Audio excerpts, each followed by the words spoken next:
Good afternoon, everyone. I'm James Cromwell. It's been nearly 2 months since an arsonist firebombed the governor's residence in Harrisburg. You may remember this scene from back in April. Since then, recommendations have been made to make the home safer, and that work is going on right now. Dennis Owens, live outside the governor's residence with that. Good afternoon, Dennis.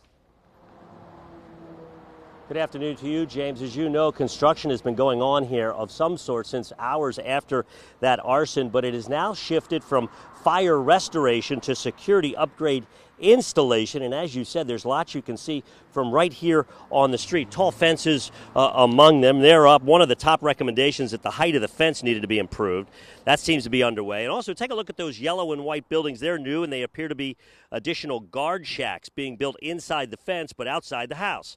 Remember, it was just before Easter when Cody Balmer's alleged to have scaled the fence, broke into the house, set fire to the place, and got away.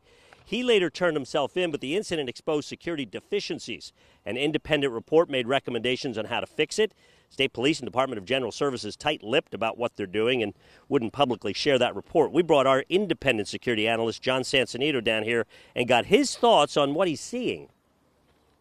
They have done some other things as well, many of which we cannot see from the outside looking in, but it is good to see that some of these enhancements are finally taking place. You know, when the governor's mansion was built, it wasn't built with security in mind. It was built in an urban area. You have streets on all four sides of the governor's mansion. You have other things that have just become obsolete. You know, what constituted security 20 years ago does not constitute security today, and it is nice to see the state finally take an active interest in protecting our public officials. And again, and perhaps understandably, state officials are not commenting on what security upgrades are happening.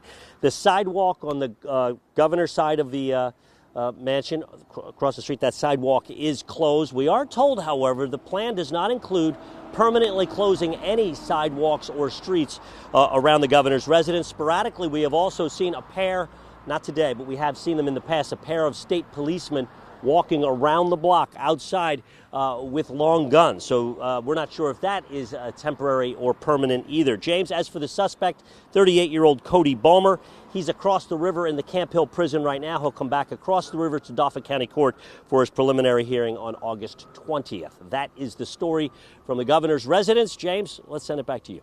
And Dennis, I know driving there along Front Street, it's always easy to see right in there through the fence to the governor's residence. Right now, though, behind you, it is a lot harder to see with that taller fence right there in front of it.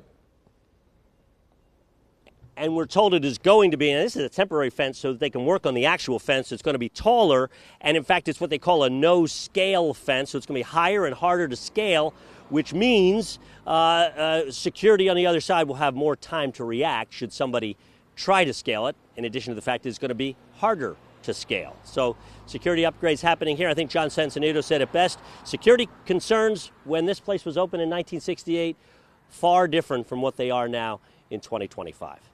Absolutely amazing. It took that long to get those security upgrades. Dennis Owens, live for us there in Harrisburg. Thank you so much for that.